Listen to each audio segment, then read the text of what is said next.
So we are back here, sort of a departure from what we've been doing lately. We've spent a little bit of time on that per-line fee, but there's a whole world of telecom tax that hasn't gotten very much attention for the last few years. And since I know everyone's feeling worried that they're not going to make it to do when the session ends, really wanted Maria, Catherine worked with Maria to just sort of give some thought to what are all of the pieces of this package so that we can just begin thinking about what we might want to do next year. So we're not going to act on any of this year. I have no grand schemes. I just want to understand what's happening, how the pieces fit together so that if folks want to dive in and give some thought to what we would do next year, we'll have time to be doing that because it's complex and things have changed much since the statute was written. So with that, Maria. Okay, thank you for that introduction. Maria Royal with Legislative Council. I'm going to pull up a document that Sorcia has kindly posted. Oh, can I make sure it's all on here?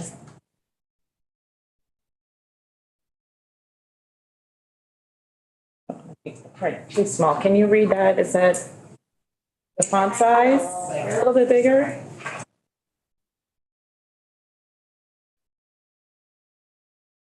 There. That works?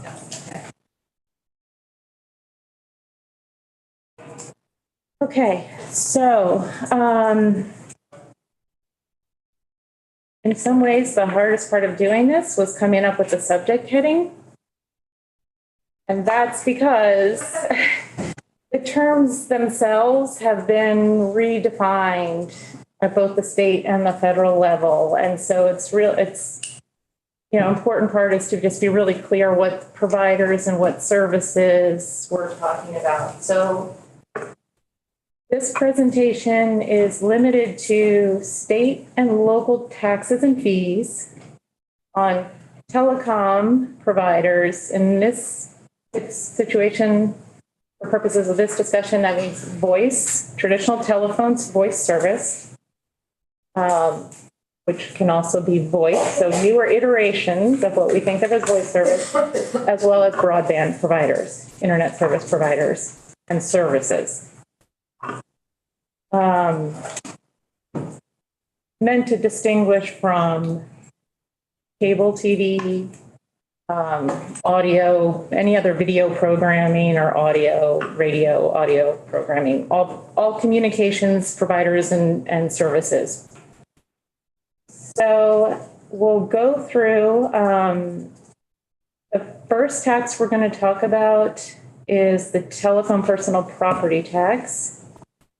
This was a statute that was enacted in 1947 and has not been substantively amended since, I think, 1991. So definitely doesn't reflect newer technologies. Although the Department of Taxes has been working on applying it in a manner that's consistent with the intent, but takes into account some newer technologies. So we'll talk about that. So as I think this committee knows, most business personal property, commercial personal property is taxed at the local level, unless a town exempts to tax, and also on the state grand list. This is a little bit different because this is a centralized rather than local assessment. It's collected by the Department of Taxes monthly. And you'll see later on there's an exemption that prohibits local municipalities from also taxing this property. So it's just a state assessment. None of the money goes back to municipalities. It all goes into the general fund. So in terms of the property that's covered, it's the way the statute's written now, it applies to telecom personal property and to persons that own or operate a telephone line or business not to resellers. So the people that actually own the infrastructure. A reseller might be somebody that purchases capacity on a network and then resells it to the consumer, but they don't actually own any of the hardware or the infrastructure. In terms of what the tax is, it's states and statute that it's a 2.37% charge on the net book value of the property, which is not, it's not defined in statute. It is defined by the department. So I'll just scroll down for now. So they define net book value of this property as the original cost of the facilities, poles, wires, whatever other facilities, less depreciation of the property as computed for the federal income tax return required to be filed with the federal authorities for the corresponding tax year. And in addition, just related to that depreciation, accelerated depreciation is permitted, and there's also a bonus depreciation that's allowed in the first year. That's important because of that accelerated depreciation, and because I don't believe there's a floor to the value of the property. For some business personal property in Vermont, generally, there's a 10% floor, so the 10% of your cost remains. Even after you've been fully depreciated, you can't depreciate beyond that. I don't know, there is not a floor in state statute, and I don't think there is a federal floor. I have to confirm that. But so there is a question here about, is this the right method? Because obviously the poles, the wires are still in use. They have a useful life that extends maybe beyond that accelerated depreciation schedule. And there may be also, they have value because new attachers may use those poles or use those wires. So I'm glad you asked what net book value is, and just something to think about, is that the right value to ascribe to this property as opposed to fair market value, which is how most business personal property is taxed. This tax is in addition to the income tax, any income tax. There is an alternative tax available for companies that have less than $50 million in annual gross operating revenue. And that's, you can see there's a schedule in statute, but basically it's between 2.25% and 5.25% of gross operating revenue. And so you can use that alternative if you're under that threshold. And that percentage is in lieu of the personal property tax, otherwise required in the statute, as well as income tax. So a couple of things just to note in terms of updating or thinking about this language. And I wanted to also read, the language that's on the department's website. I think there are a few things maybe to still clarify. Ted has been great in reaching out to the department to try to get a better understanding of how this is being applied now. But basically, so what it explains on the department's website, that the tax applies to persons that provide traditional telecom services through the public switch telephone network, which is basically the telephone system, the network of all the networks of the telephone companies. It's the 10-digit telephone numbering system, as opposed to other forms of audio or video communications. But even like a Google Voice line includes a 10-digit number. Yes, so that would be considered interconnected VoIP because it interconnects with that public switch network. You can originate calls on the phone system, or you can receive calls from that system. It wouldn't include things like Skype or even Zoom, which aren't associated with a number. Would it include RCDs and sort of fiber networks that are being? Absolutely. If they offer VoIP, interconnected VoIP. Other incumbent fiber providers. I'm pretty sure they all offer that as a service. Thank you for confirming. And that they were paying the telephone and personal property tax? There's a sidebar issue about EC Fiber's been paying twice, but that's outside of committee. So there are a couple things. I had a question, how's it between 2.25 and 5.25? How does that work? It's based on your revenue. Oh, okay. So I just didn't include it here, but if you, yeah, There's like a table. yes, yeah. What if it's owned by a municipality? EC Fiber is a municipality. Right. Okay, so CUD. Yeah. All the CUDs are municipalities. Next. Good question. So, yeah, so just clarification, I think that the department just applies it to the interconnected VoIP. But I'm not sure about that. There's also a question, Department meaning. Department of Taxes. This is all going through taxes. Yep. So it would be helpful to just get clarification of the facilities, the wireless facilities, the antennas, the receivers, the cell towers. And cell towers is another one I just wanted to confirm with the department and hadn't heard back yet. In fairness to them, I just asked them. Some jurisdictions consider cell towers real property, a structure. Other jurisdictions, I think Vermont considers it personal property, but Is it possible that municipalities are making different calls on that within the state of Vermont? it's maybe, I don't know the answer to that. So they're, yeah, because if it's not, so the municipalities can't tax personal property.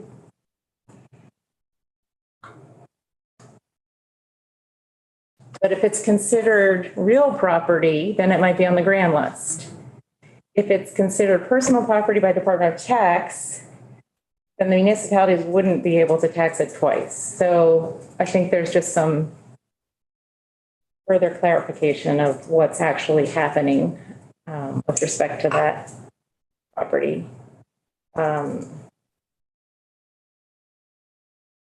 So we already talked about, I included with respect to these, just kind of additional considerations, because I know you're thinking about this and what options you might have, whether you do decide to move forward on anything or not. We talked about the floor regarding depreciation, the schedule, comparing, is fair market value perhaps a better metric? The cell tower issue. I just included some information actually Ted helped to find out. So in terms of how the department collects this information, the companies are required to submit a list of all of their personal property, a description of their property, and the town in which it is located. And I thought that was helpful because as you're thinking about the property that's out there and who has what information, what inventories are available that can be used in other purposes. We're going to talk later on about the right-of-way fees on telecom services. It just seems like there are different entities collecting different information, and to the extent it can be, merged, that might be helpful. But anyway, This is a really incredible project you did, Maria. Thank you. so it says draft for a reason, and it says work in progress because I really even haven't had a chance to read over it thoroughly. So, and there's just a lot of information out there. And I expect somebody will tell me it's information. One of my favorite things about this building is that you can always trust that someone will tell you if you're wrong. That's been my experience I really mean it. since day one. I can't tell you how glad I am that this is coming to us. As many of you know, some towns have in their charters that they do tax personal property, call it an inventory tax, or they don't. So the communities are all over the place in terms of what they tax, even if you call it personal property rather than real property. And it would be super if we essentially leveled the playing field in that respect, no matter what we do with our assessment authority. Yes, yeah, and so a couple of years ago, when taxes kind of came up, property taxes, I believe, and these are my notes, so it would have to be confirmed, in terms of how many municipalities actually tax business personal property, only 44. But that doesn't answer the question of, is some of the property considered real property, right? And it is confusing. So we're talking mostly about poles and wires. Electric company poles and wires by statute are considered real property. And they're in the local grand list and the statewide grand list as real property taxed at fair market values. So, there's different policy reasons, but just, it is a little confusing about how you classify property. So you'll just see the exemption from the local tax, the exemption from statewide education and property tax. And then just clarifying that any land and buildings is subject to local and state property tax. So being really clear about what that means. I think I mentioned kind of how other property is treated. The big one was the electric company, just because of the similarity in infrastructure, well, not use. A few years ago, with regard to electric companies, you provided an exemption from property tax for broadband infrastructure. So if they owned the fiber, the electric company builds fiber, and they do it for their own network and management of their own grid.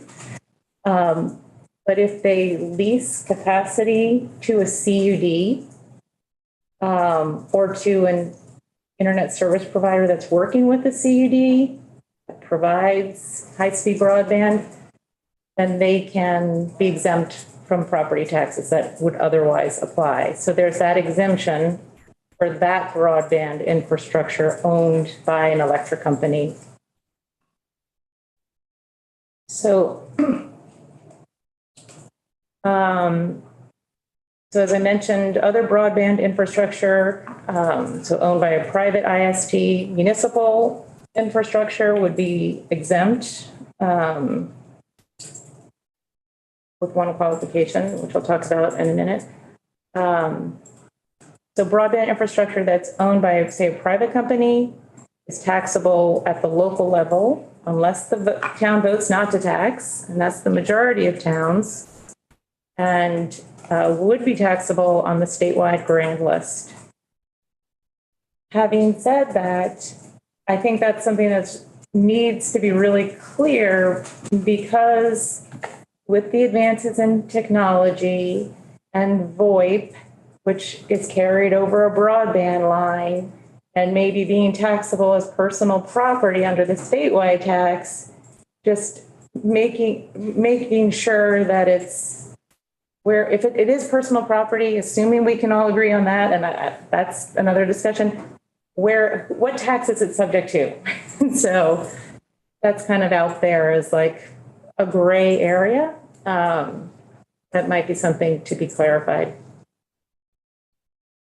Then also in statute, so for municipalities like CUDs, they don't pay property tax within their municipal boundaries. And as far as I know, they don't extend beyond their service territories. The only instance is maybe if they traveled across a municipality to get to another municipality.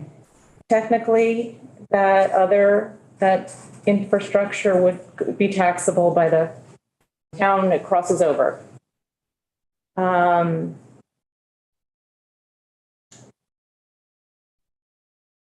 The other thing about this particular exemption, though, the way it's written, it only applies to land and buildings. I think it was meant to address electric companies, municipal electric companies that actually do serve outside of their municipalities, right? Because it's written to apply to land and buildings outside of the territorial limits. Well, that doesn't include personal property. So does that mean that that municipality over which a wire might go, not in the service, is that even taxable at all? Right? I know that's a little confusing, but again, I think it's just getting the language all updated and clarified. And so that's probably more than you want to hear about property taxes. No, actually, it's really very helpful. Yeah, it I is. think, I think there's both the confusion at the state level, like the need for clarification at the state level and the need for moderation at the state level, and the fact that I think some of this being really inconsistently applied from municipality to municipality. Which might be fine or might not, but certainly bears understanding. So the next one's going to be a little bit easier in some ways for you, because it's one that you're all familiar with. This is the charge on service, voice service, the universal service charge. We've had conversations, you've had a proposal, as you know, there's a proportional charge now of 2.4% on all retail telecommunications service. It's paid by the consumers. And yeah, so I know you're all familiar with it. You're familiar with all of the programs that it funds currently. And then we've also talked about, you've considered an alternative contribution method, which is replacing that percentage charge to a flat fee for each line in service of 70 cents. There were some questions raised about definitions, especially for multi-line services, businesses in particular. You heard Dylan Zwicky came in with some proposed language, and actually he was extremely helpful and provided me a compilation of all of the different charges in other states and the definitions. Can't say I looked at them all, but I did look at some of them. And California, I think in particular, not just because it was the first one, I promise you, I read the rest of them too, but it was one of the more recent ones, and I thought the language might be a little bit more up to date. So I do have a draft, and we can look at that. But it basically just helps to clarify what the tax applies to, the service, the voice service. It defines VoIP, interconnected VoIP. It defines how it's applied to multi-line plans, and I think a couple of other things. But so we can revisit that later. So the next fee we're going to talk about is the state right-of-way charge. Yeah. Before you leave the previous, Yep. Maria, I believe one of the testifiers back when we were talking about alternative ways rather than the percentage on the bill, that person or a person said, by the way, it also seems true that the judiciary may be coming alive and redefining what the contours of Congress's preemption of state taxation on some of this equipment. And that's a moving target now, whereas it hadn't moved for 2 decades. And I just said to myself, okay, well, we better keep that in mind if the line's moving in terms of what our authority is or what it isn't. So that's an excellent point. I'm glad you brought it up. So in terms of what you're doing here and proposing here, I don't think anything that the FCC does will affect this on the voice. However, what it might affect, but one of the things that the FCC is looking at is whether the definition of broadband should be redefined, reclassified in a way that it would make it a telecommunications service and potentially subject to state taxes and fees. Yeah. There are other considerations. There are other federal laws, like the Internet Tax Freedom Act that applies to broadband service. But the FCC is actually looking at the very issue that's addressed here, which is they have their own federal universal service fund. There's a federal fee on your phone bill. federal charge on your phone bill that goes to that fund. And those are all the the Lifeline program at the federal level. And they're also dealing with a declining revenue base. And so they're considering expanding the base to include broadband services, right? But that's actively being considered. And as you can imagine, it's not simple. So the state right-of-way charge, that's specific to broadband and wireless providers. This is a provision that was enacted in 2007. And I don't know if you've had the auditor in this committee. He wrote a memorandum about. On this issue. Okay. Okay, so he wrote a memorandum, which was published about this time last year. I have it's linked here, but I don't think my links have worked, so but you can find it. But basically, as he's confirmed this particular charge, so this would apply to any provider of broadband or wireless communications that lease or license access to the use or use of the state-owned right-of-way. So if they contract with the Agency of Transportation for using the state right-of-way, the agency is empowered to charge them a reasonable charge or payment, which can be waived in certain circumstances.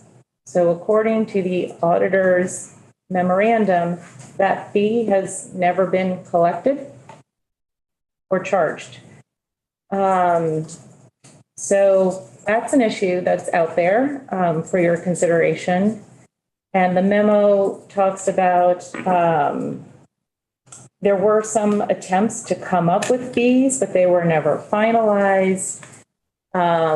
Because there's that waiver provision that says V-Trans doesn't have to charge providers if the provider offers to provide comparable value to the state so as to meet the public good. The auditor at least found that analysis hadn't really been done and that this was something that was ripe for further. Have we gotten a response from DPS about the auditor's report and The DPS, I haven't heard anything, yeah. Yeah, and Maria, where is the state right of way? So this has to do with the state highway system. So there are, and I just checked this morning, not like the local municipal roads and not interstate. So I believe what I saw in the departments, there are about 2,700 miles of state highway, so the state highway system. And the right of way is actually on both sides of the highway. So the mileage isn't just 2,700, it's actually 5,400 miles. Okay. You're a better committee at math. So, And that is for only broadband and wireless this communications? particular fee, there's a fee that's also in statute that would apply to the use of the right of way. But in 2007, the legislature said, let's make sure we're providing a fee for licensing and leasing this right of way. It's interesting because I don't know if the intent was to collect the fee or to provide for that waiver to help speed up deployment, right? I'm just not sure what the impetus was because they can charge otherwise for the use of the right of way. Must have been on this committee at that time, but I have no recollection of this. Jim, do you? Not this much. So it wasn't a big deal at the time. It wasn't something major that we put a lot of time in. It was there was a much bigger kind of omnibus telecom bill at the time in 2007.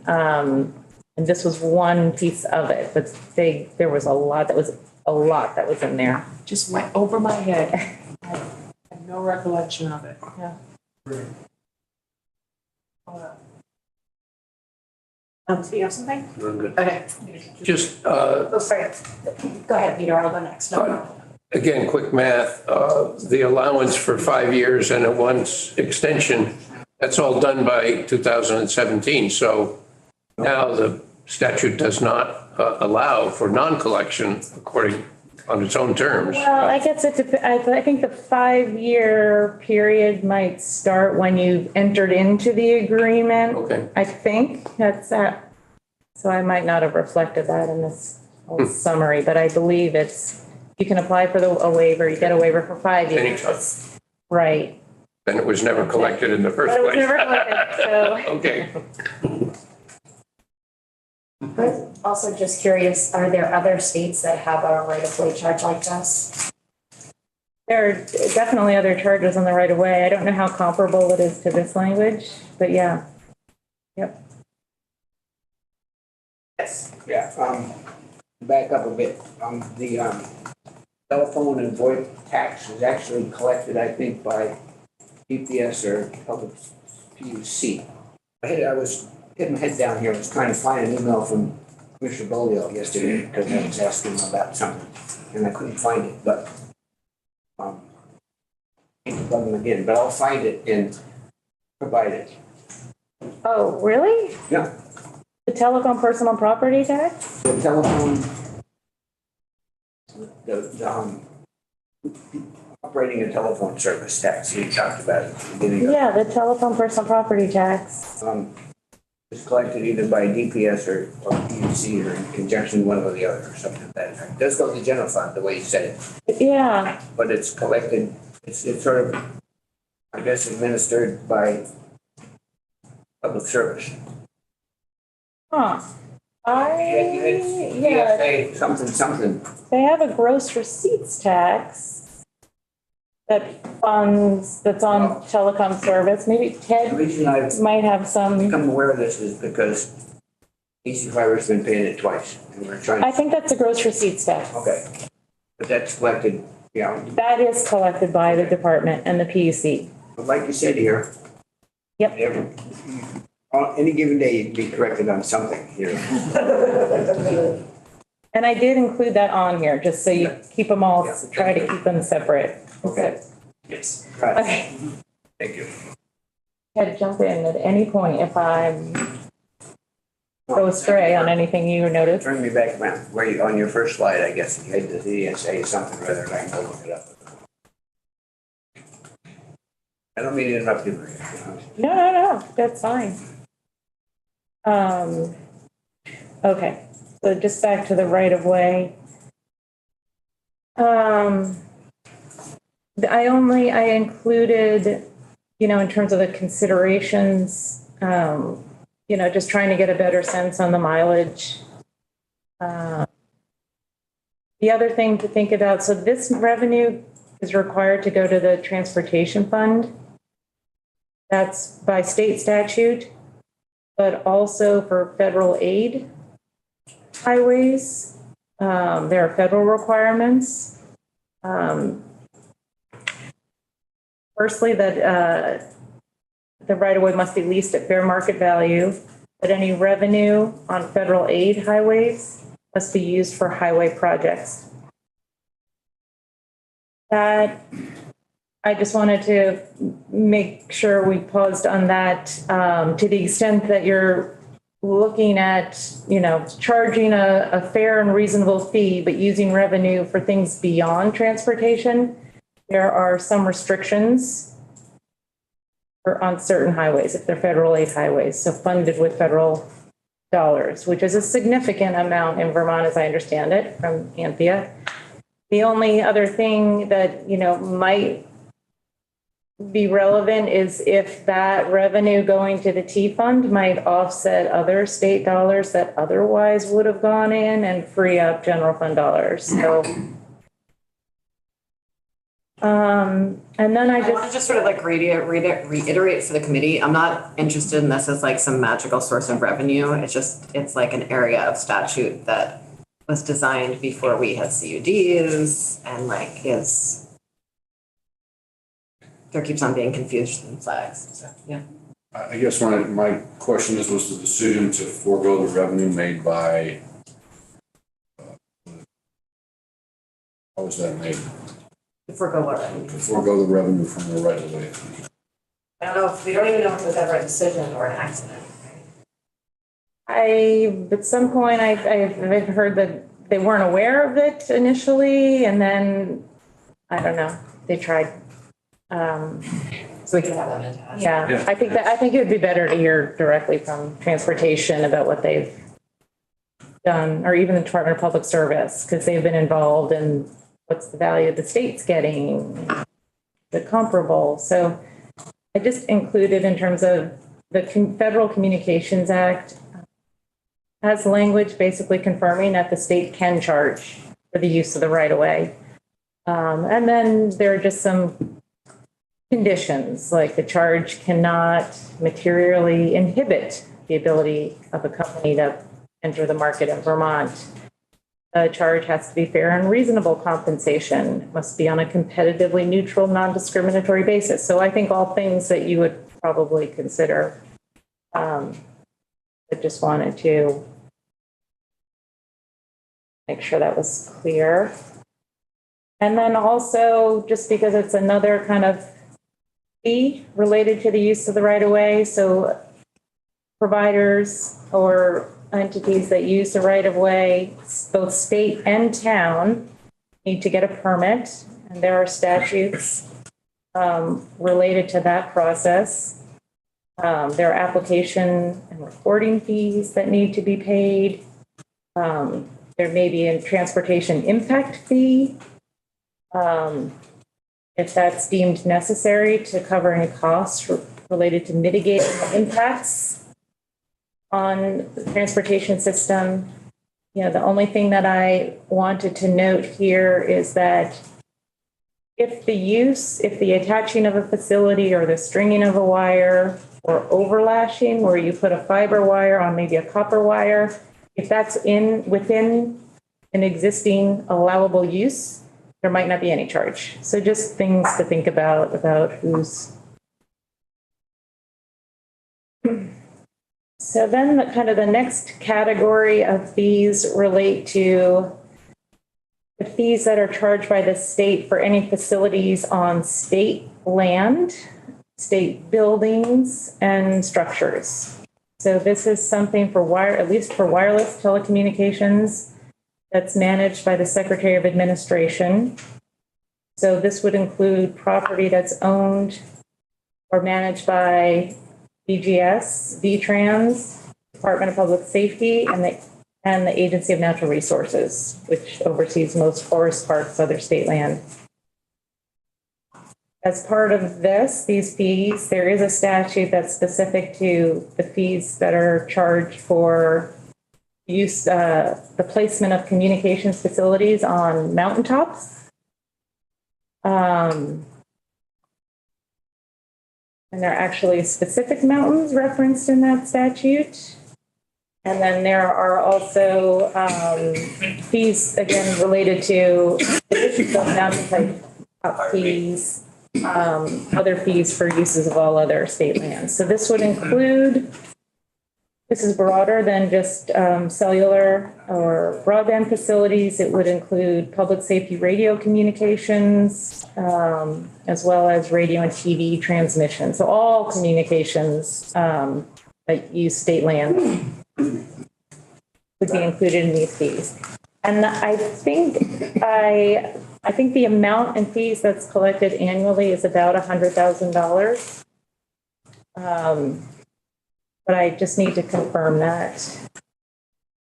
I'm not sure if it includes all of these. I think it does. And there are some agreements in existence now about where that money goes to offset some of the state park operations as well as public safety management of certain sites. So The next, kind of, sure. Are there other Department of Public Safety communication sites around the state? I'm just curious about like why that one in particular is called out here, or is it the? Oh, the Killington one? I don't know.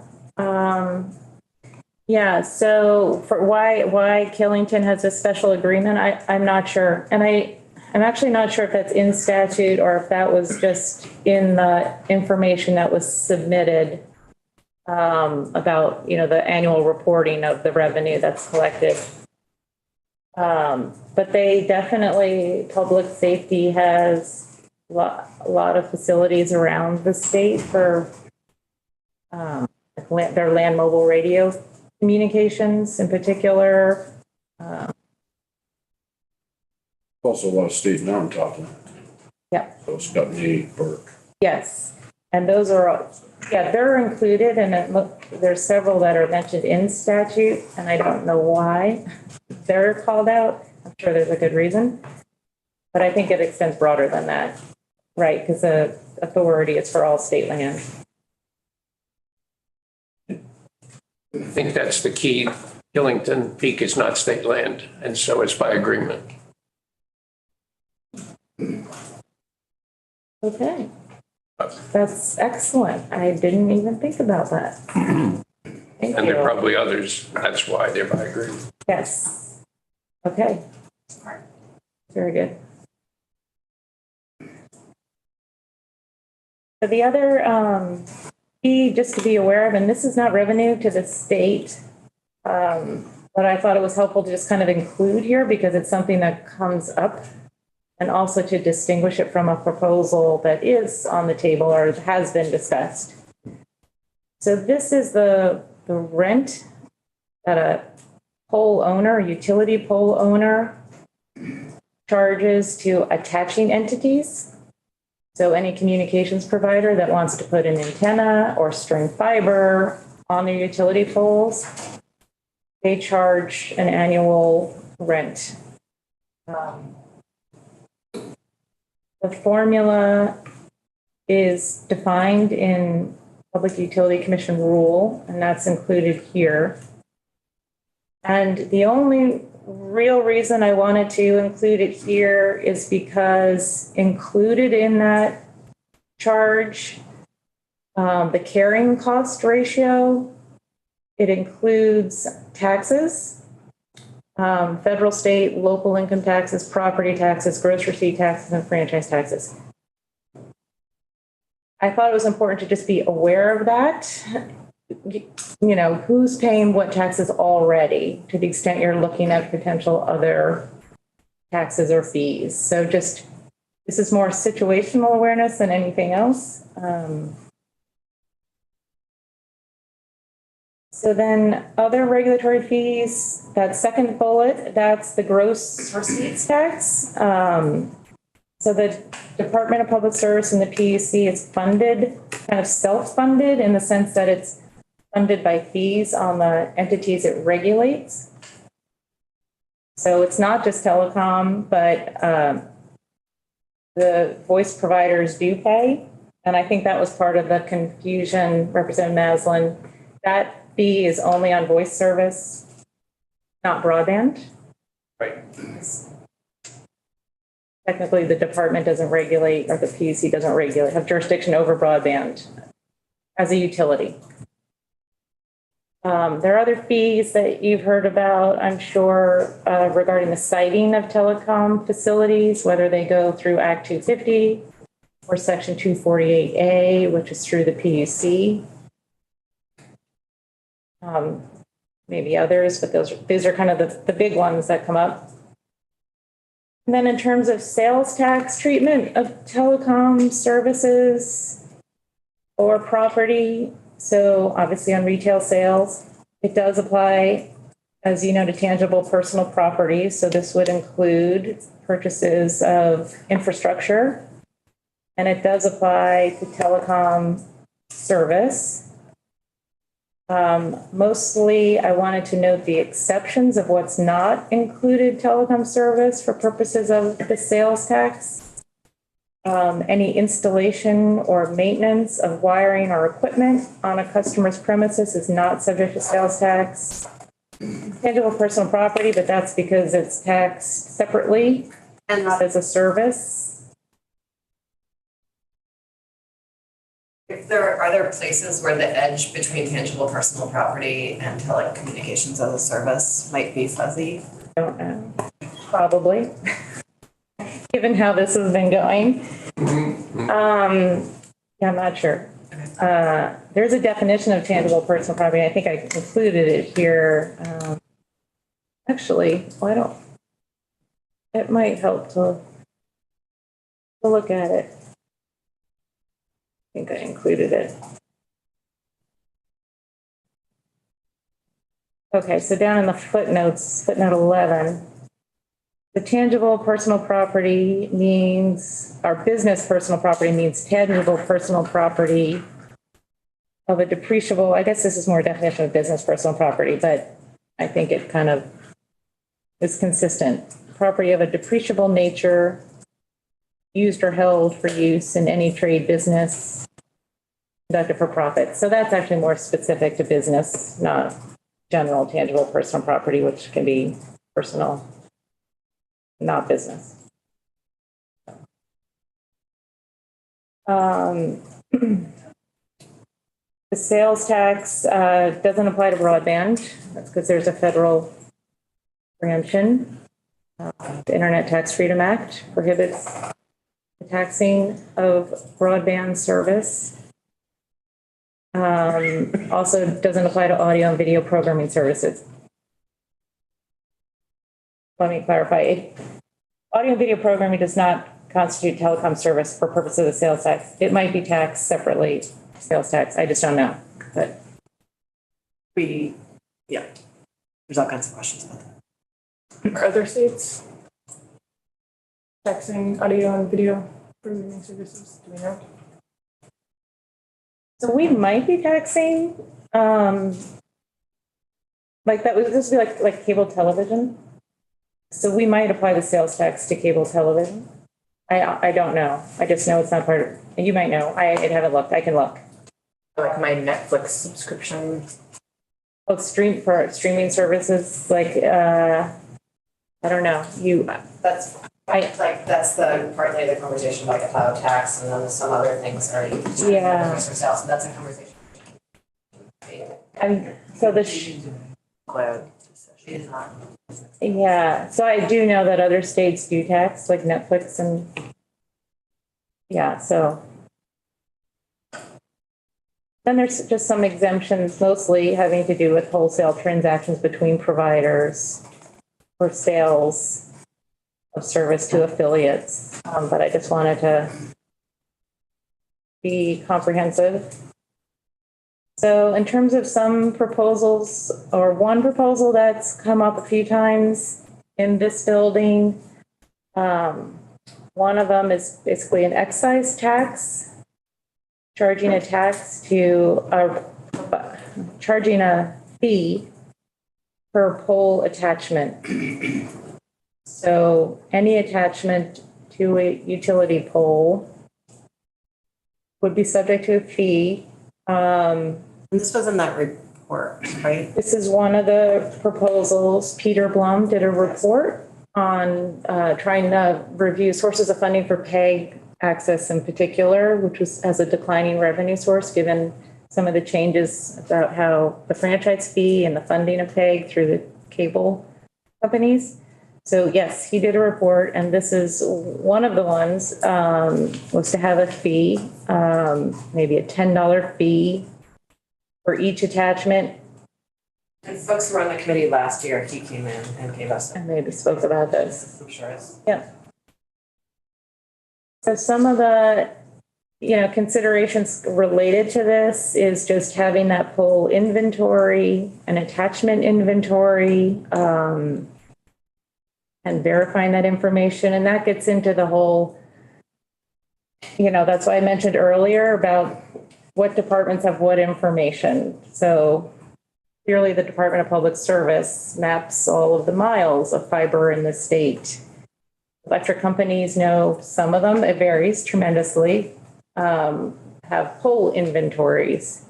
Department of Taxes, they're collecting the personal property tax, so they have a description of that property and what town it's in. So anyway, there's a lot of information out there, but just, you know, that would be something relevant to this proposal. So Maria, under this construct, if you're, say you're in an urban area and your power's underground, what communication is underground? Fee? Pole no fee? I don't think so under this proposal for the length of being underground. There might be, you know, maybe they would, so it's not addressed in the proposals as far as I know. Okay. But maybe when it goes underground or, you know, that's considered a 0.1 attachment.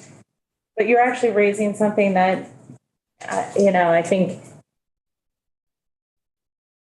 for purposes of collecting the fee, is it administratively easier to have like a per mile charge as opposed to each attempt, at least for wired service, Yeah. right? So, and there are pluses and minuses, and I'm not an expert on this, but those are Okay. things to consider in terms of the application. The pole has to vertically protrude from the ground to count. Yeah, but yes, at least under the versions that I've seen, but that doesn't mean that Peter and others who have worked on this don't already have thought through how it's going to apply to conduit, underground conduit, what would be fair fee there. So I don't want to say that it hasn't been thought of. I just.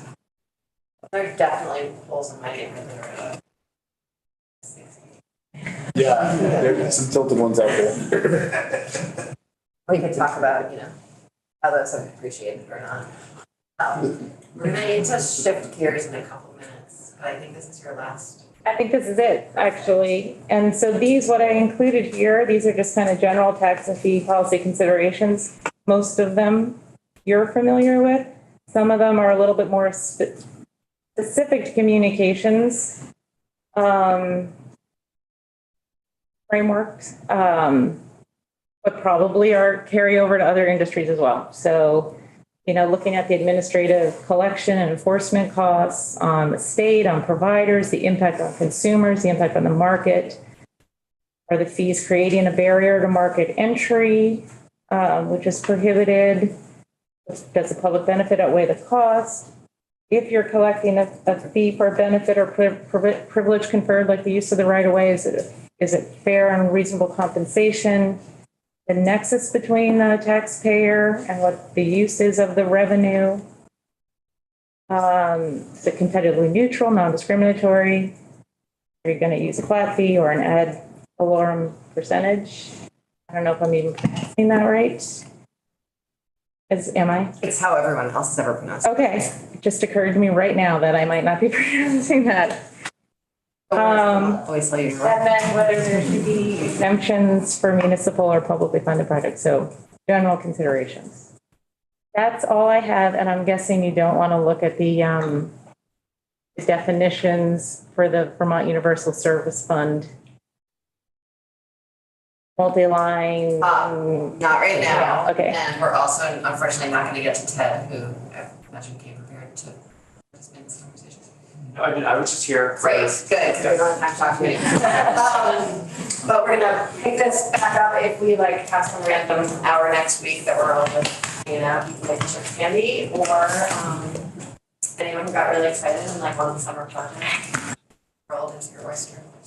Thank you, Maria, that was an incredible. Yeah, it's great. I know it's complex. Work. I Sure. really appreciate it. Sure, happy to. Brad, you are up.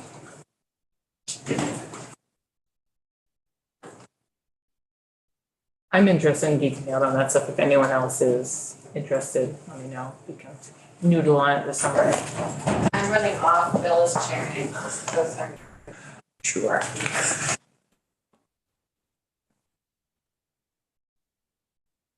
Oh. Brad. What have you got for us? Well, good afternoon, Brad James, Agency of Education, on semi-short notice. I have been asked to come in and discuss, I think that's the proper term, your version of S56, and answer questions you have on the education side of things. I will say that when I got the call yesterday, I said, well, I haven't been paying attention to this bill for quite some time because nobody asked me anything about it. So I went out, I found the Senate version, kind of went through the education part, because I skipped all the after-school care and all that stuff because that is beyond me. So that shortened the bill quite a bit. Then I looked to see what Human Services put out, and I looked to see how House Ed had changed theirs. So I had, okay, so now I know. Then Sources sent me yours. So I went through that one. I said, okay, you're pretty much following the House version of amendments of the House Human Services version. So I think I know where we are. Maybe. So I will tell you that I did hear from folks on our side when they heard that I was going to be testifying. They were concerned that the Human Services bill version of the bill was only for 4-year-olds. They did not support that, so they're quite pleased that you have taken that, or I guess House Ed didn't. You agree with House Ed, have taken out the 4-year-olds only for pre-K education. I'm saying pre-K. So they were quite pleased about that because you got it back to all 3 and 4-year-olds working. So that I think that was the main thing that they were really concerned about. And your version has that out. So that made Interim Secretary Boucher happy. So with that, I can. What do you want me to do? I can kind of run through the bill, tell you what my notes and comments were, or I can wait and you can ask me questions. I think one of the concerns or one of the interests that the chair had was my perception on that data collection for pre-K that we're going to share with JFO.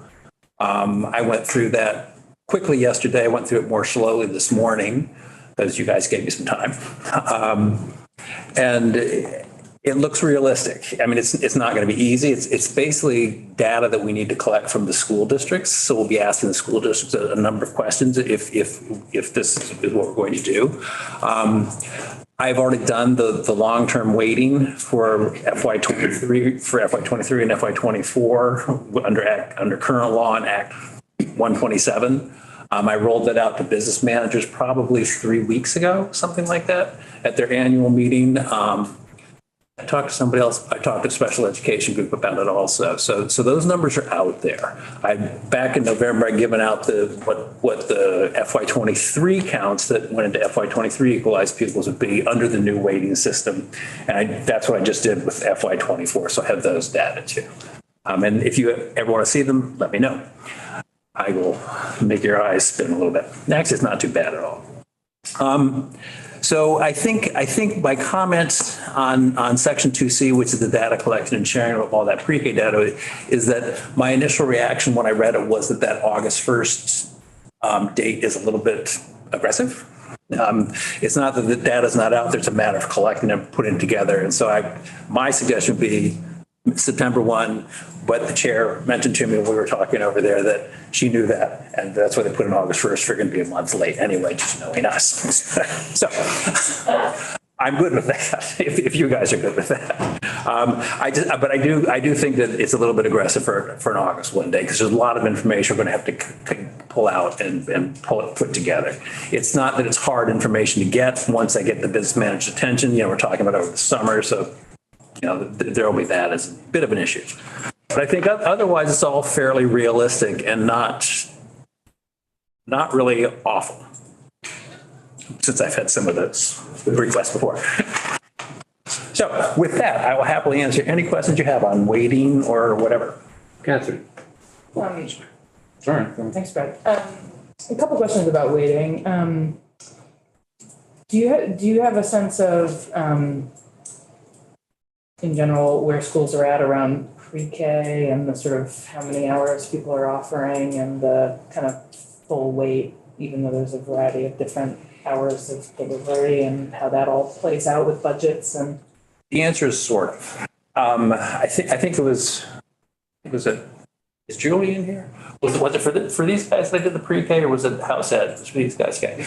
I made a quick collection for pre-K. I asked business managers what they were doing and thinking it was going to be a fairly reasonably straightforward question with a few things. I remember Julia showing that it's all over the place. So the answer is no, I don't have a good handle on it. I do have a handle on it. I would say probably at least half the districts are doing more than 10 hours. By state board rule, both for kindergarten and pre-K, if a student is in school for 10 hours or more per week, they're 1 ADM. Before, I think, 10 hours of instruction. I'd actually have to check that. I know that they talk about in the grades, I can't remember kindergarten, but I know in grades 1 through 5, they talk about lunch and recess. So I would have to check on that. So it's my guess is probably lunch and recess if they're providing lunch. I do know that there are a number of districts that do offer pre-K for 20 hours or more at their school district. There are a couple, I think, that will pay for more hours at private providers. Who those are off the top of my head, I can't remember, but I know that I've had conversations with people about that a couple of years ago. So I think what this information here is asking is going to get at exactly what you're talking about. It's kind of putting some light on what's really happening around the state. Because my Excel file that I sent out clearly did not catch everything. So we're asking for more information about the kind of pre-K weight and recommended changes. Can you speak to any thoughts you might have about changing one weight and the effect it might have on the other weights? Because it's all kind of one pie and slices of the pie. And if we change one, whether it affects others and whether you think we should consider in our analysis of pre-K weight the impact it might have on the other weights and whether they also need to be adjusted.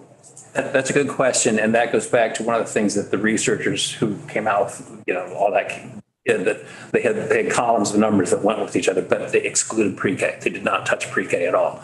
So I think what you do with pre-K is separate from the other weights. It's not going to impact them. I think that I know there's been discussion of making 10 hours, which is full-time pre-K, an ADM of 1 is to the current law of 0.46 under Act 127. It would be times negative 5.4, so the ADM will still be 0.46.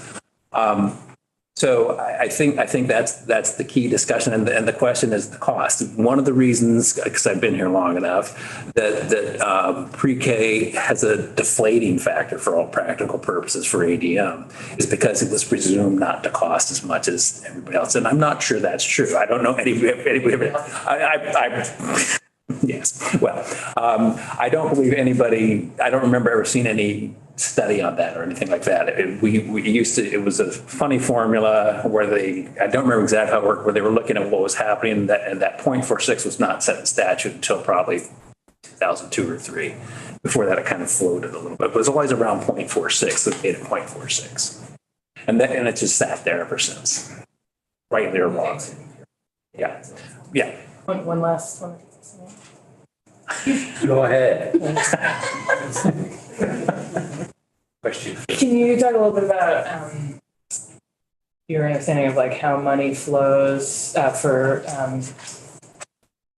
the school district and then a child care provider that might be providing UPK services, and your sense of sort of what dollars are retained and what are passed on? My understanding is that when a school district has pre-K kids who are chosen by their parents to go to a private provider or another public school, it's just a flat fee, regardless of how many hours, unless that school district was chosen to pay for more.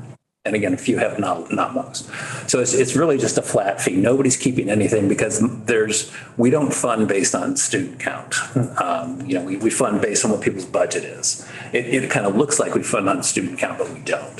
So and I have this conversation with other people about other things, like where's that extra money? Well, there isn't extra money because we're not funding on student. It's just the student. The law says per student you pay X, Y, or Z, depending on what we're talking about, and it's all part of the school district budget. They're not not getting, let's assume that the pre-K cost is I'm going to make up numbers here, it's $4,000 less than that, but let's assume it's $4,000. And let's assume that if you did pay it based on ADM, that you get $5,000, then there'd be an extra $1,000 people are talking about, but that's not the case. It's just simply districts build their budget and then they're counting how much they're going to have to send out for pre-K kids or whatever kind of students they're talking about. And it's all just all part of the budget. And the pupil count is just simply an advisor to get to a tax rate. Representative Sims asked my question, so I'm going to ask a somewhat tangential question. And that is, Brad, did you see a number of towns around the state using the ESSER funds to expand pre-K offerings in towns or provide infrastructure for future program? I cannot answer that question because I was not really running the ESSER funds. They were kind of off with someone. I can find out the answer or get someone who can talk to you about that. But I don't know the answer. I could make something up for you. Thank you, but no. Anthony. Thank you. Brad, I think it's section 9 entitled Special Services. And I was told that the agency was, this is, by the way, about hiring an additional senior level person.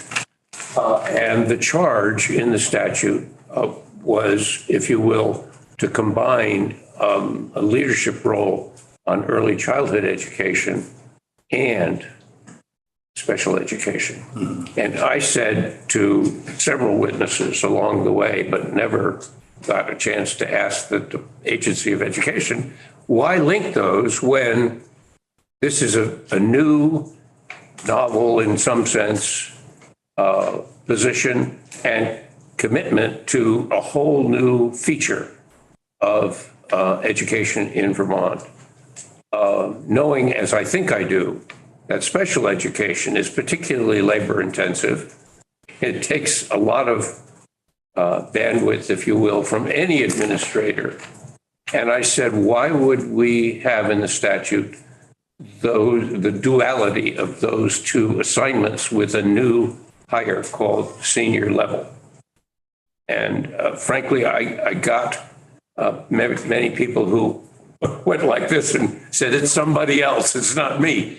And I said, okay, I'm going to ask Brad. Because, I really think, again, this is new territory. So whoever is going to create a lot of whole cloth, interstitial, no doubt, but still a lot of new, novel, if you will, diversity, flexibility between private providers, school districts, et cetera. That is, in some sense, new territory for the agency. So I was worried that a daunting task that we know about called special education was going to interfere is too strong a word, but at least burden that new senior position. And I wanted somebody to defend that inclusion in the statute. Yeah, again, I'm going to slightly throw Secretary Boucher under the bus here because she's the person to speak to this. I saw this for the first time when I read the bills, either that or possibly Ted Fisher.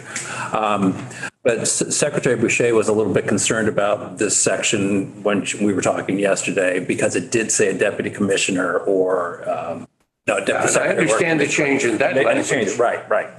But she was a little concerned with the, I hate to say overreach, but the legislature telling what to do within the agency and the administration, rightly or wrongly.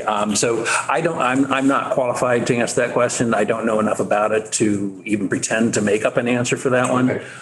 So I'm going to finger point both ways. I appreciate it, except it's not unusual for us to instruct. Yeah, no, there shall be a deputy in the DMV, et cetera, et cetera.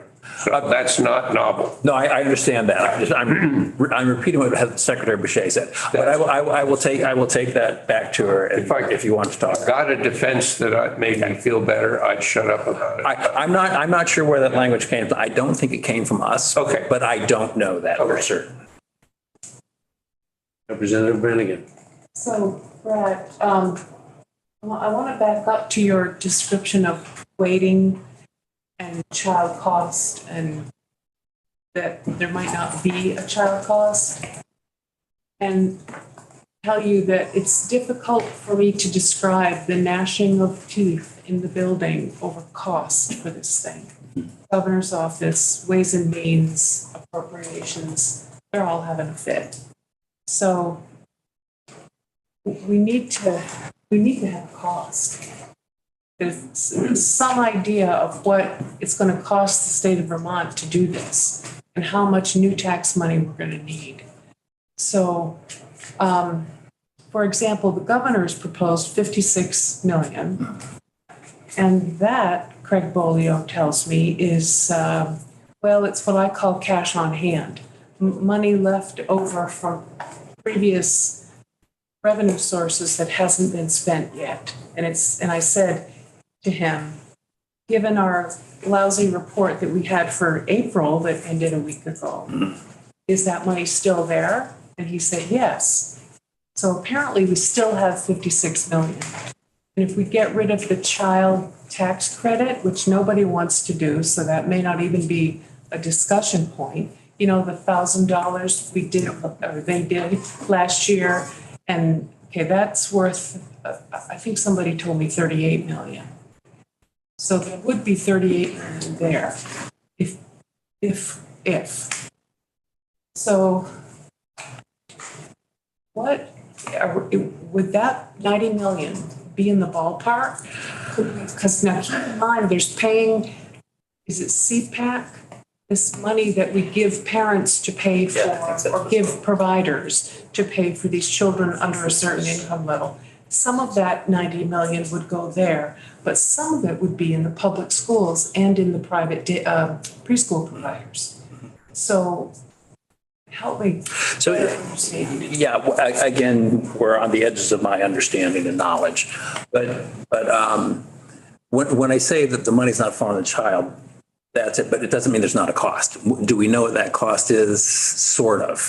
What we can do is we can look in the annual data that school districts send into us and say, what are your pre-K costs? And there's a tag in there, and it's not my world, so I can't explain it well, but there's a tag in there that says this is a pre-K cost. And school districts treat pre-K like any other cost objective. They kind of put all kinds of things to it. The real costs for pre-K, I believe, are probably the part of the facility, you know, all those costs that go with that, but mostly staff, direct instruction type thing. And I believe that I provided JFO those numbers a while ago as to what we had for that.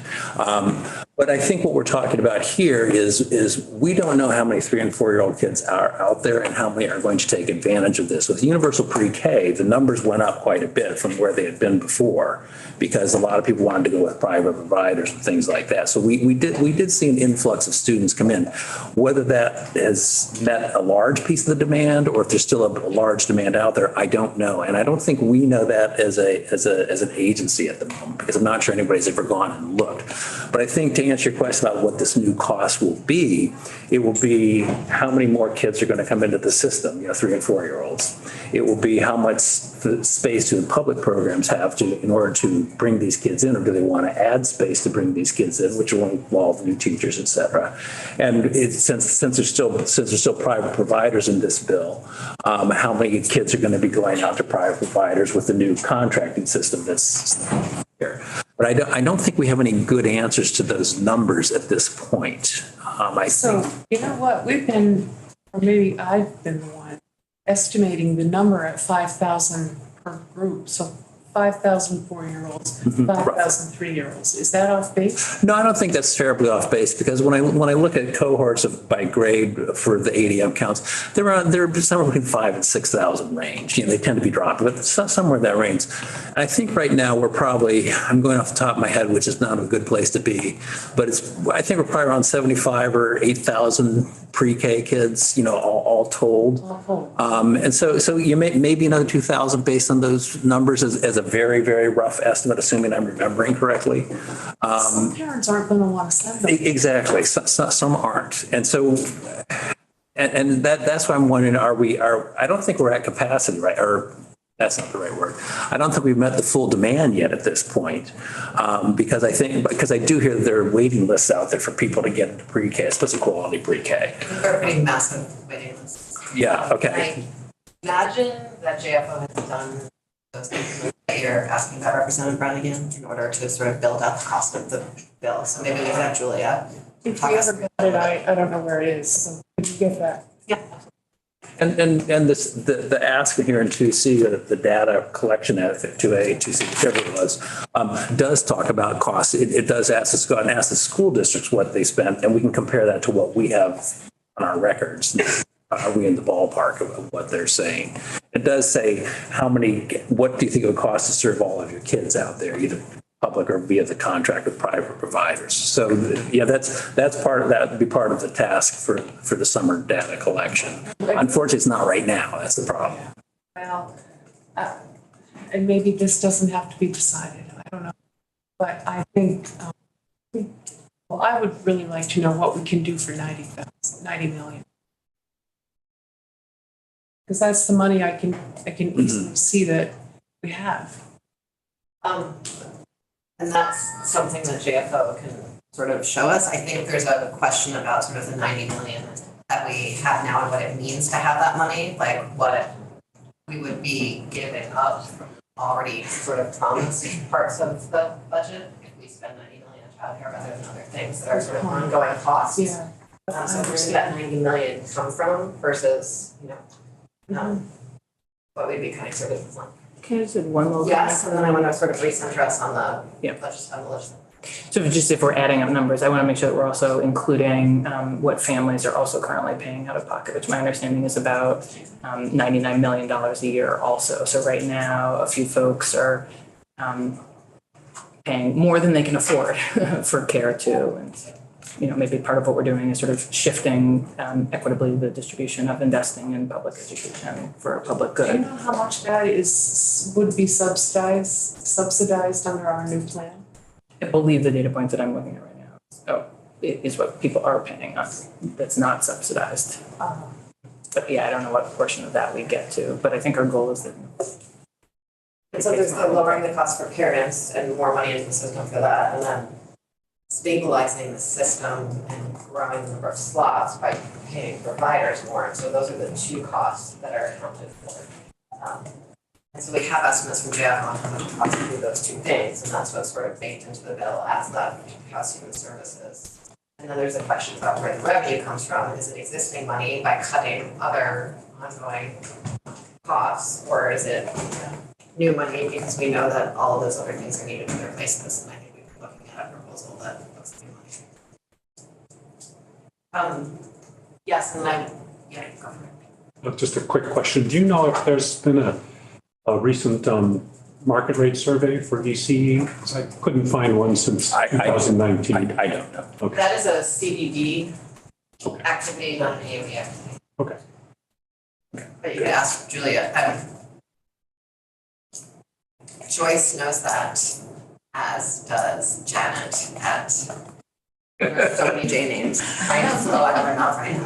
As does Janet McLaughlin, the deputy commissioner at CDD, who came in about a week ago to ask her again. Brad, the report? Yes. No, you go ahead. Okay, the report. The working group that's gonna come up with a report to talk about how, like, the cost of pay compares to the cost of pay and triple E costs, and how that all works together, whether that uses Act 153 money or not. Do you have thoughts on all of that?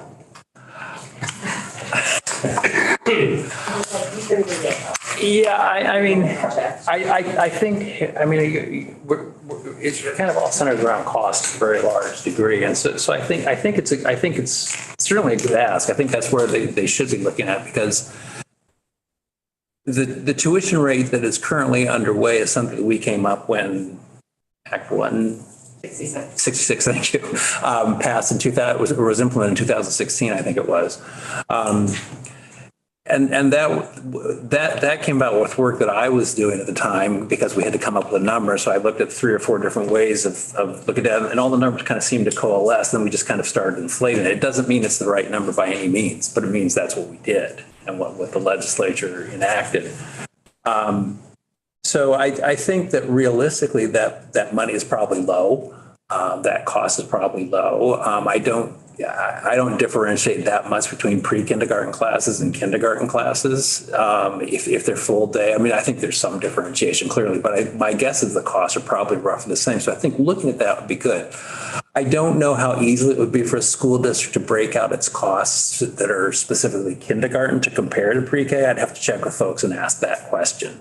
But I don't know. I mean, I know that they could break up pre-K because that is separately tagged in data we see. But I'd be willing to bet that a lot of them could break out their kindergarten costs too. But I'm not 100% sure how many, or if any at all, but I would imagine some can.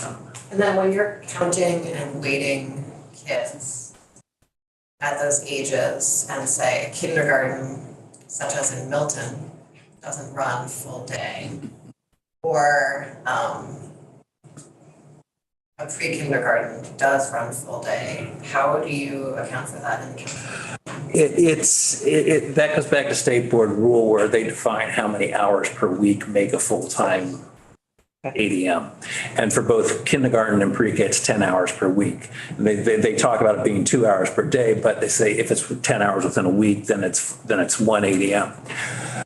A number of years ago, there was a push to make kindergarten full day, and a lot of programs were half day or partial day or something like that.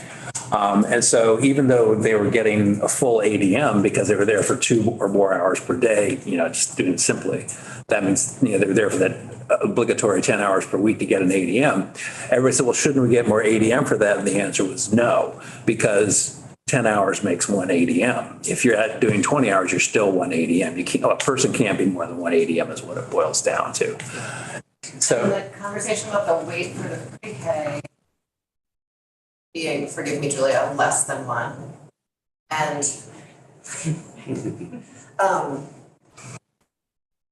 And then for K, it's 1, even though they're both sort of a comparable amount of time compared to say our first grade. Like, how did that happen, Rob? I think, well, again, I meant this while you're out of the room. No, that's okay. It's good for me to keep saying it over again so I remember it too. It's in this, I think it's an historical artifact is what I think it is. I think the general idea years and years ago when Act 60 first started and I came into this world was that the cost of pre-K per student was less than the cost of kindergarten student per student. And so what they did is they basically said a full ADM pre-K student is really 0.46 when we're talking about weighting for equalized pupils. Because the assumption, and not necessarily was correct, but the assumption was that the cost per student was less. And they decided that kindergarten, even though it was only 10 hours per week, was the same as a first grader who I think is 22 hours per week, if I remember correctly, by state board rule. It always struck me as strange, but I think it's just an historical artifact. And so I think looking at the costs, it makes a lot of sense. Again, as I said, I don't think there's really that much difference between the cost between a kindergarten student and a pre-K student. And then how does EEE student, kids receiving EEE services, seems like a more appropriate way to describe it. They count as 1? They also count as 1. It's still 10 hours. There is a differentiation between the students receiving EEE services, because I tend to say EEE students, and I try not to, but the students receiving that, so the pre-K special ed kids versus the pre-K gen ed kids, general education kids. For what current statute has, and I don't think Act 127 changed it, I would need to double check that, but I don't think it changed it, is that if you get to count your general education pre-K student, if they're there 6 hours or more, you get prorated. So instead of 10 hours makes 1 ADM, but you can go down to, if you go 6 hours, you're 0.6 ADM. If you're below 6 hours, you don't count.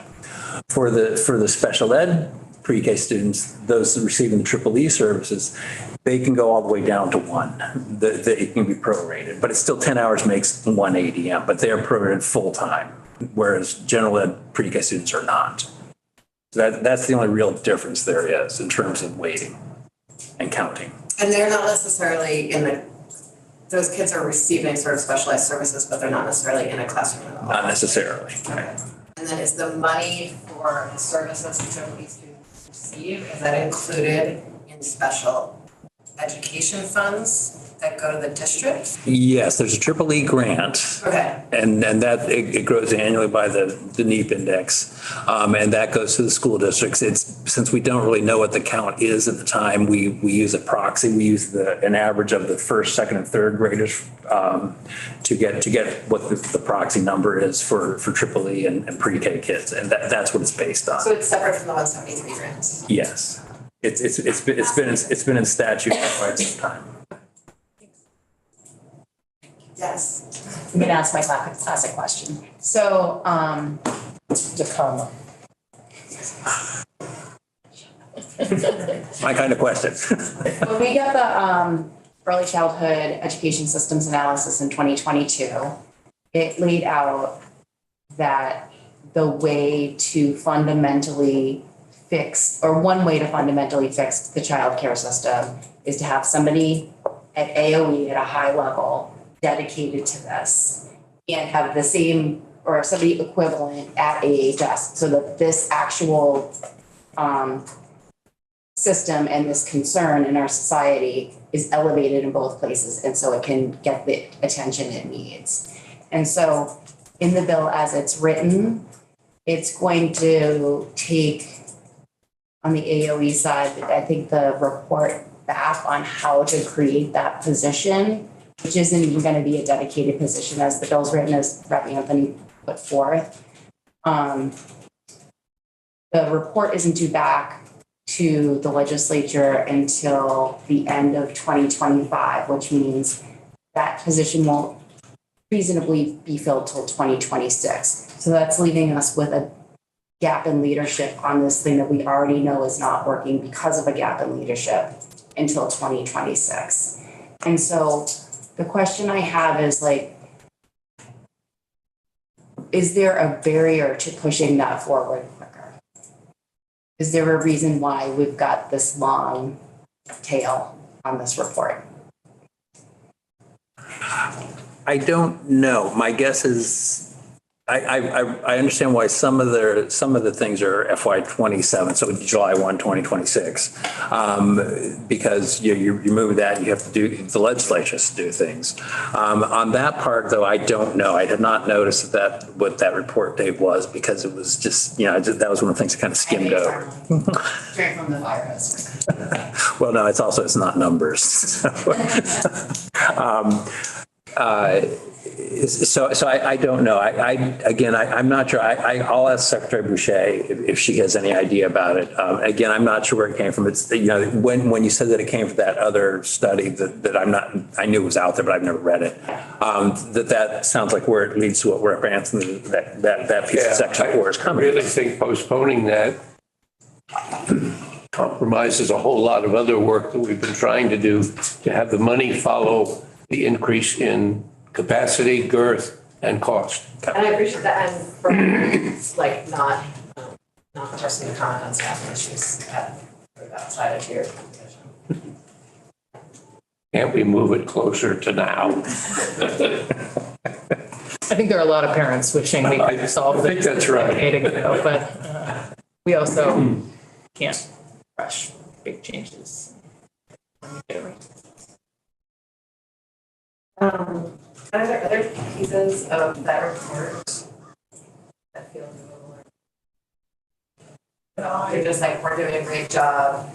Thank you. Go for it, yes. Have wine and go for it. I think it's realistic. I did not receive any real pushback from Secretary Boucher, or not pushback, feedback from her outside of the fact that she had read the Human Services version, which did make pre-K, universal pre-K for 4-year-olds only. The royal we were, not the royal we, but the ubiquitous we, in terms of AOE, were opposed to that. And you guys have followed the House Ed's version where you made it back into 3- and 4-year-olds. So that, I think that was good. I'm not sure what she's thinking on section 4, which is the Representative Anthony section, Representative Andrews they were talking about. what her thoughts are on that, exactly outside of what I mentioned earlier. In terms of, is this a good idea to do something like that? I would have to ask. I don't know. I can't answer that question. Otherwise, I think the study committee, I think, has a good charge. I think it's comprehensive and we'll get a lot of things. The information that we're going to pull out for you, that we're going to get into, and we're sharing as JFO, that's 2C, I think is realistic. It'll just take a little bit of time, but it's realistic. And figuring out what the cost of educating a kindergarten student versus a pre-K student, or I have it backwards, a pre-K student versus a kindergarten student, I think is a good thing to do, because again, that is what the weight, that 0.46 in current law and negative 0.54 weighting the future law is based on. The cost was not the same, and I don't think anybody really necessarily believes that to the extent that it's that different. Thanks. And then, as we've been talking about sort of how we would change the weights here and how that might impact other weights, just sort of like a reminder to the universe, including you, that in 127, we set up a regular recalibration schedule. That's coming up sort of soon. Yeah, I can't remember the first one. So 27, maybe FY 27, I think. And I don't believe you were in the room when I said this. I've already done the long-term weights for what FY 24 would be under the new system. I did it for FY 23. I've now done it for FY 24. Are you sure that was the districts? Yes, the business manager said that. Can you send it to the committee? I'll be happy to send it to the committee. You may not like it, but and I should probably come back and explain to you what you're looking at and kind of walk through it, because there are questions. I was a little surprised how many questions business managers had. I thought it was intuitively obvious, but then it's because I'm in it, you know. I forgot. So I'll be happy to come in when you have a spare hour, and we can kind of walk through. I'll give you what I gave the business managers. I showed them basically what the counts were that they were using for each weight by school district. I showed them what the long-term ADM was, so that's the 2-year average plus state place. Then the pre-K count, the middle school count, the senior high school count, what those were, plus what the new weights would be. Then I did the same for the FRL, English language learners, and then I did it for sparsity, the 3 sparsities. Then I did it for the small schools if they meet the sparsity criteria. And final column, there's the weight. Here's what your new total is, and that's the number you would use. I then took it one step further for people so they could compare to what's happening now, and I made equalized pupils out of them. So, well, I thought it was fun, yes. And so they could see here's what my FY 24 equalized pupil count really is. But if Act 127 was in effect right now, here's what it would be. So you can see where people are going. Again, that's what's going to drive people's spending decisions to a degree, I think. But I'll be happy to come and walk us through that. And why would we like it? I was being facetious. Some people will win. Some people go up and get more tax. I know. I realized as soon as I said that was a misspeak on my part. I take it back. That's win backwards. So I think some people will get additional taxing capacity. Others will lose additional taxing capacity. How's that? Thank you. You're welcome. Anything else for Rob? Always fun to come and talk to you guys. Thank you very much. Really appreciate it. You're welcome. Thank you, Brad. And I will bring those questions back to folks at AOE and see what we can get you very much. Thank you. And I imagine that AOE went to House Ed to discuss. My guess is they did. Yeah. We are done. We're done until